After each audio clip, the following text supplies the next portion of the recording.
On episode 7 of Music Marketing Monday, we talk about getting the gig, booking the show, playing live. Oh, it's going to be a good one, as always. So hop in the van. Let's hit the road. We got a little chat for you. Cool. Is that all right? I love it, man. I love it. That's great. Super. All right, here we go. Information, inspiration, motivation for the modern musicpreneur. Time to start your week right. Here it comes, Music Marketing Monday, with your host, Bob Baker, Mr. Buzz Factor, and Billy Gryzak. the music marketing mind. Ready? Are you sure? Set. Here it comes. Swing, baby.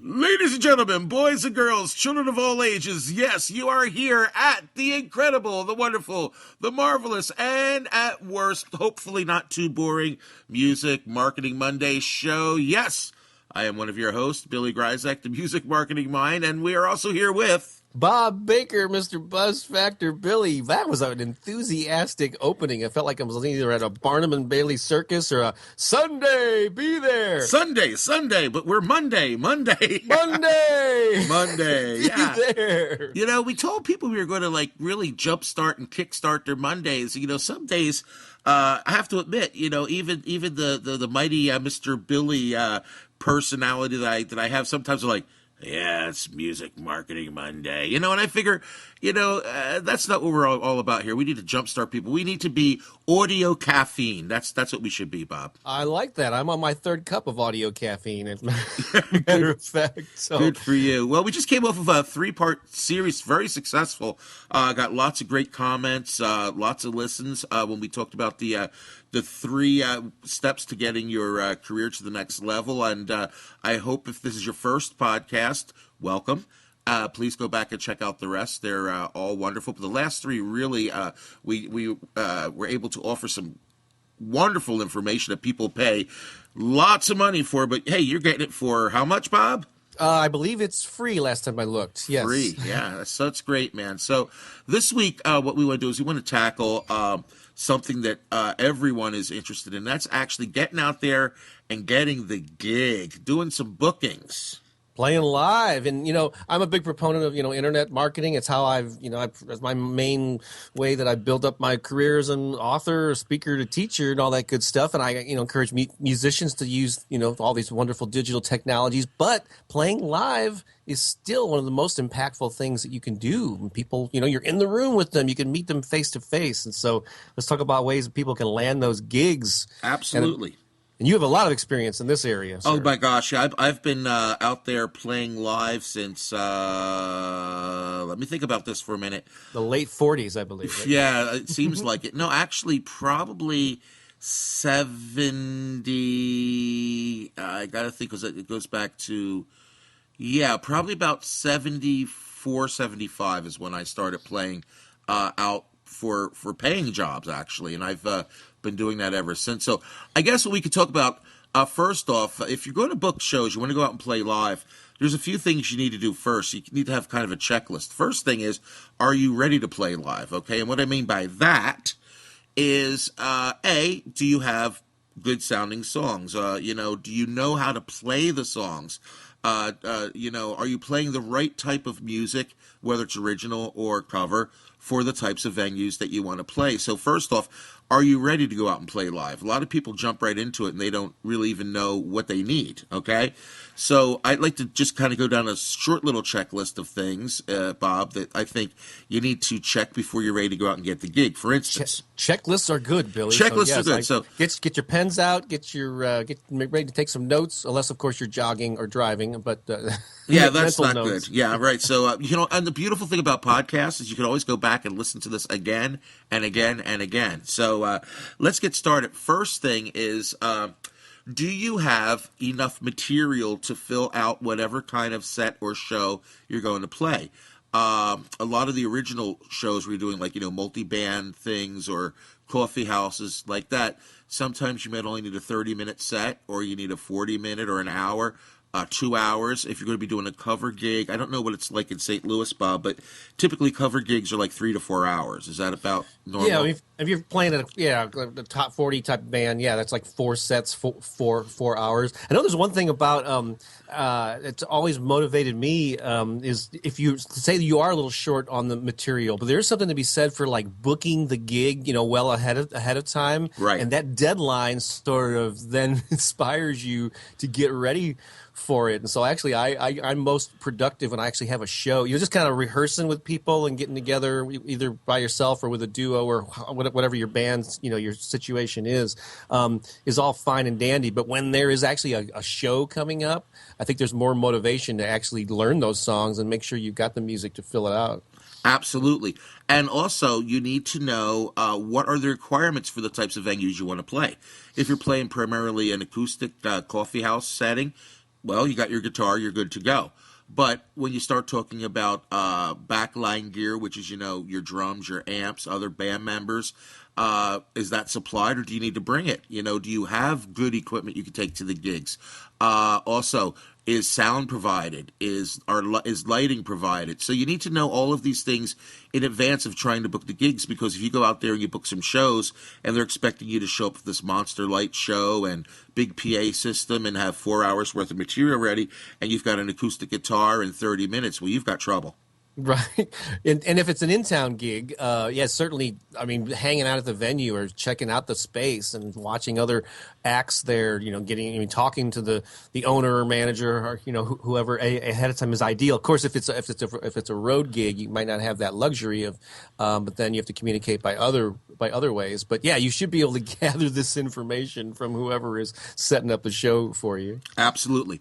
And then assuming that you have everything that you need, including also looking the part too. You don't want to be showing up at a biker bar wearing a 3-piece suit. You know what I mean? So I think it's really important to set yourself up for success before you book a gig, to know that you have everything that you need in place to stack the deck in your favor to be successful. Would you agree, Bob?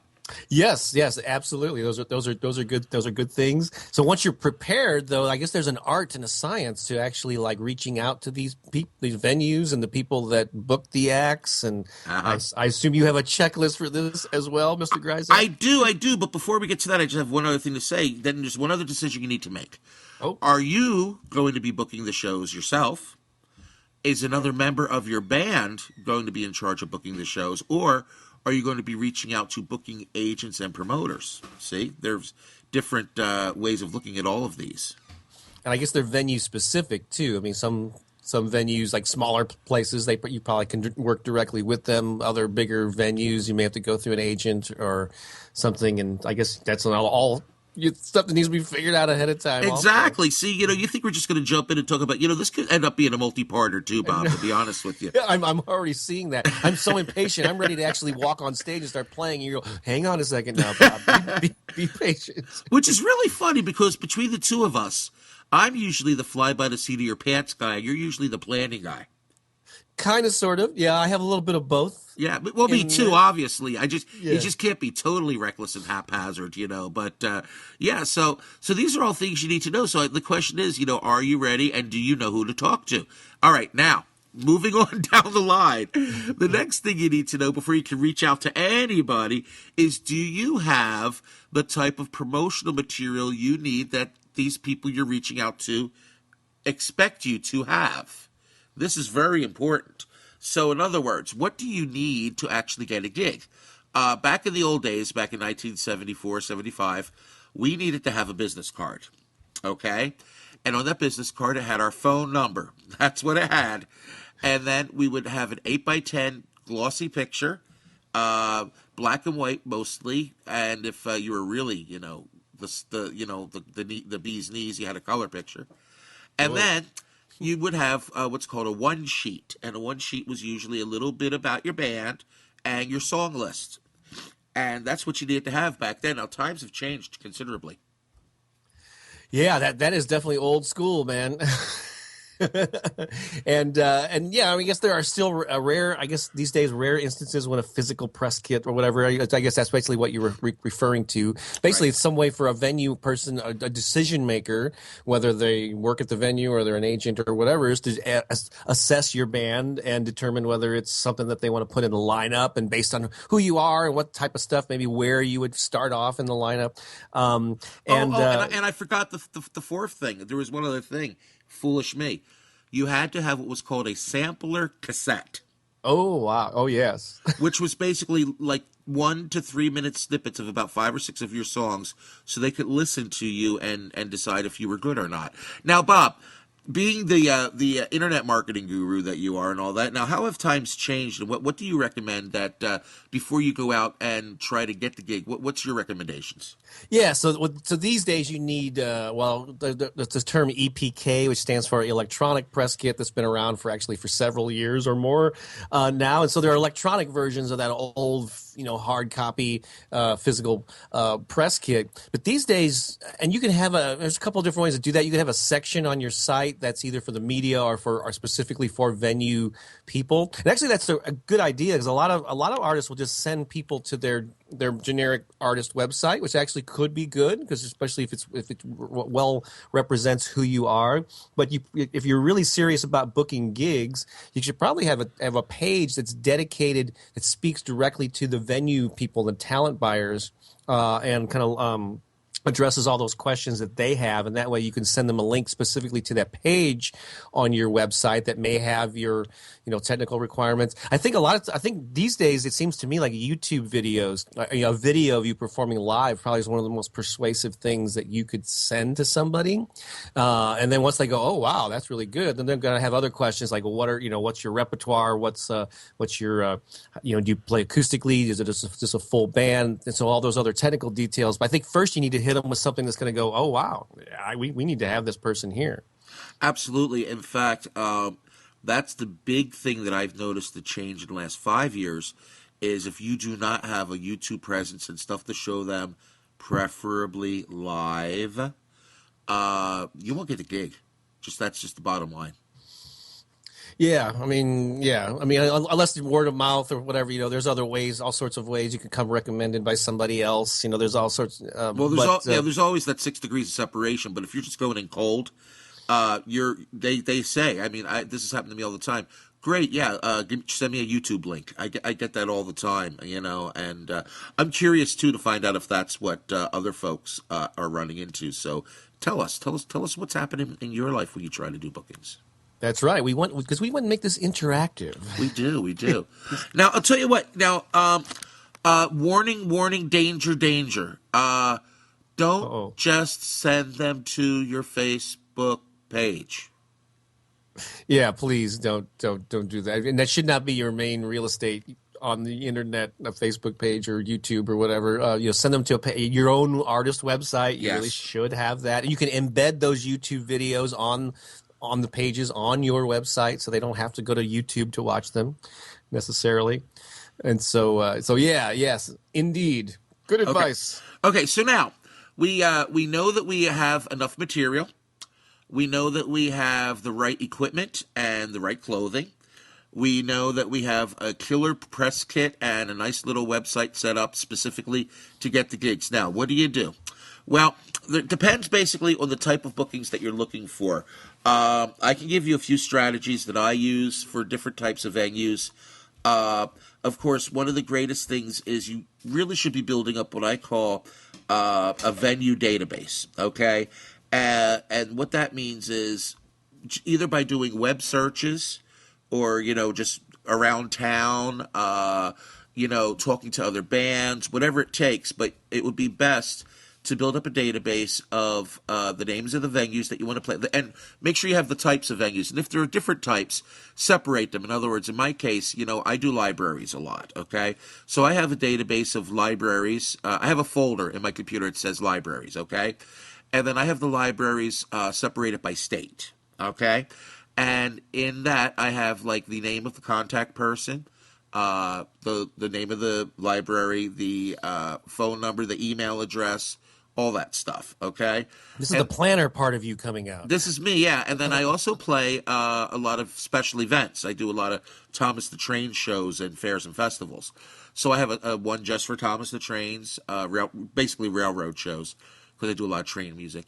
And then I have another one for fairs and festivals. And then, of course, I have one for schools, because I do a lot of schools.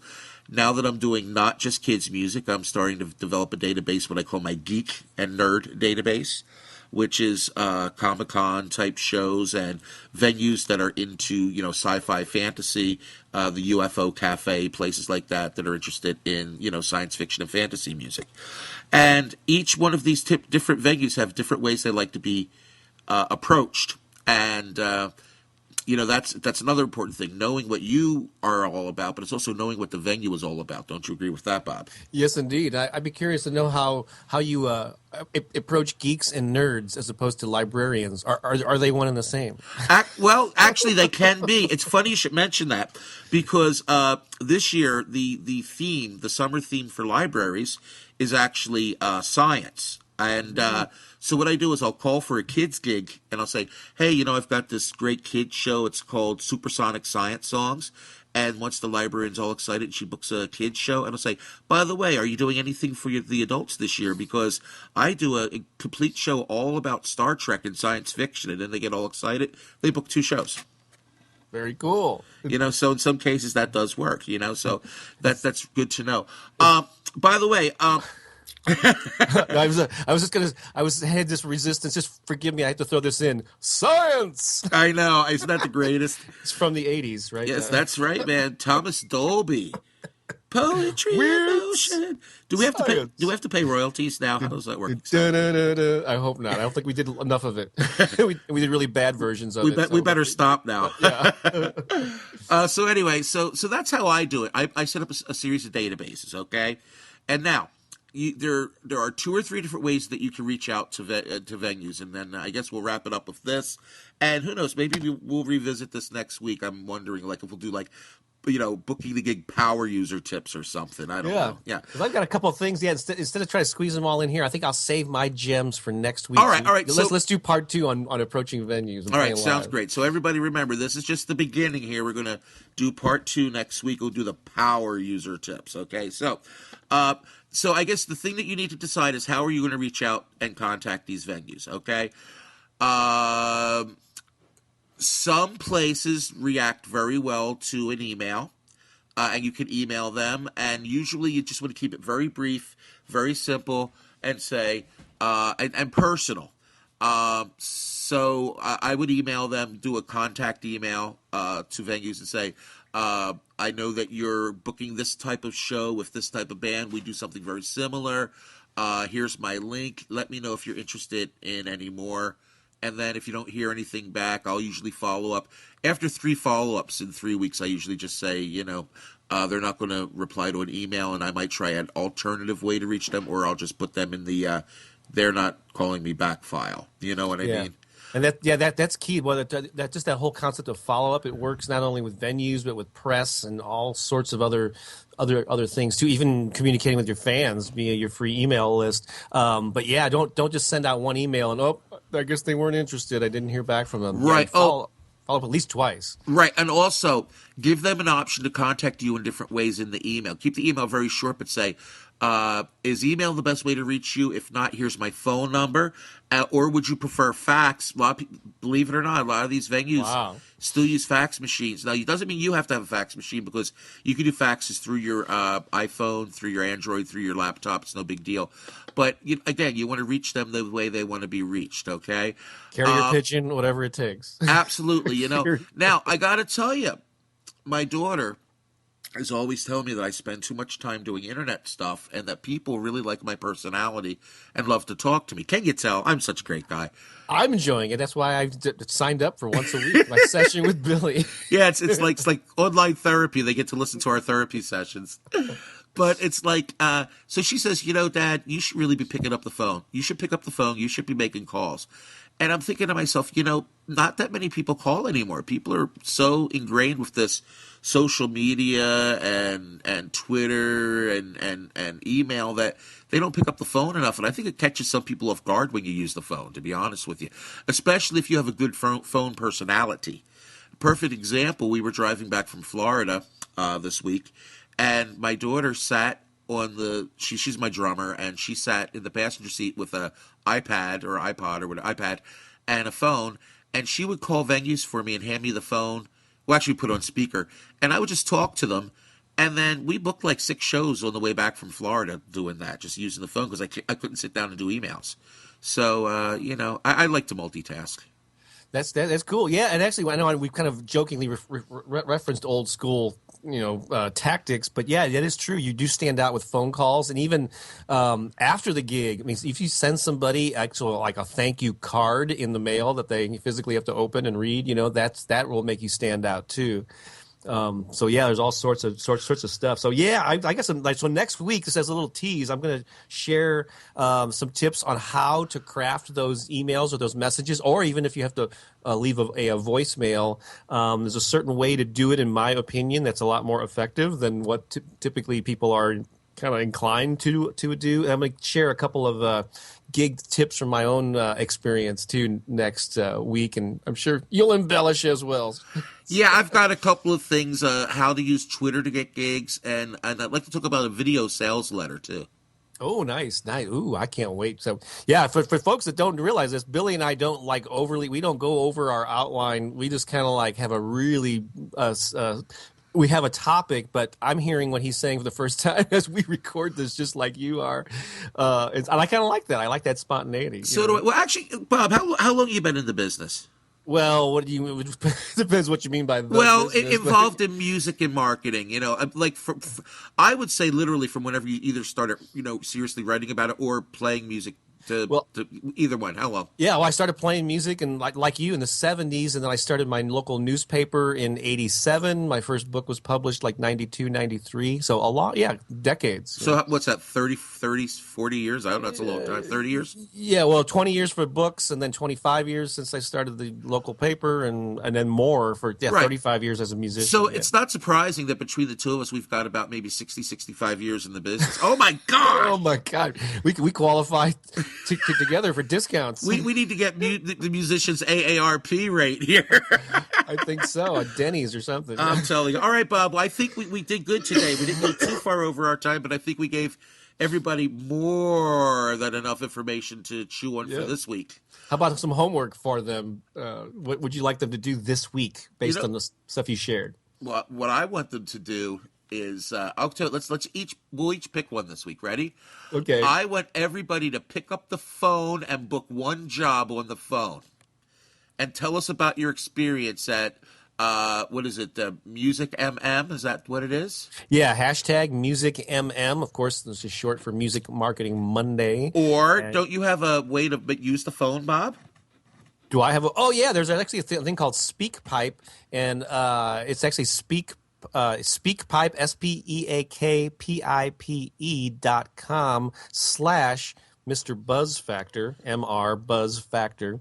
And that link is also on the page on my site where I host one of the places where you can access these podcasts at thebuzzfactor.com. But yeah, you can actually leave us a voicemail, and no one has done that yet. So I'm eager to post. The first person that does it will be the first person that we can actually include your voice in your question or comment on one of the podcasts coming up. But yeah, that's a way to contact us with your voice. So your homework for them is to call someone at a venue, actually speak to someone on the phone. Yep. How about mine will be, this is for local venues, actually visit a venue and, God forbid, maybe see if the booking person is in and talk to them face to face. But at least go check out the venue, meet people that work there, find out who does the bookings, the name, how to reach them, and just check the place out in person. So get off the internet, get off your phone, get into the real world, right? Sounds fantastic. And of course, you can always reach me on Twitter at MusicMarketMind and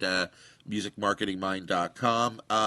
This Friday, I'm going to have David Hooper on the Mad Music Marketing Minutes podcast, which you can get on iTunes and everywhere where podcasts are found. And we're going to be talking about, ready for this one? Can musicians really make a living with music? Oh wow! Yeah, his book is all about the $100,000. What is a six-figure musician? Six-figure musician, yeah. So I'll be talking with David Hooper on Friday. And what have you got going on, Bob? Just all kinds of stuff at thebuzzfactor.com.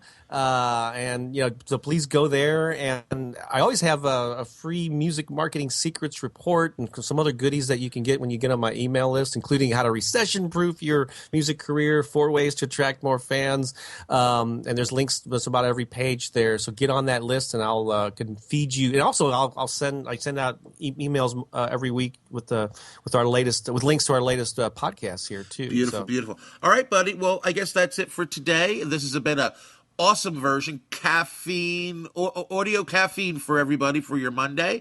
That's right. And don't forget, man, repeated listenings will help you succeed. So repeat, rinse, repeat, and listen to it more than once. Listen to it on the van on the way to the gig. Share it with your band members. Share it with everybody, and we'll see you next week. So long. Have a great one. Until next time. Everybody in the van. Everybody back in the van. Get in. All right. Come on. We got to go. We're running late. So long.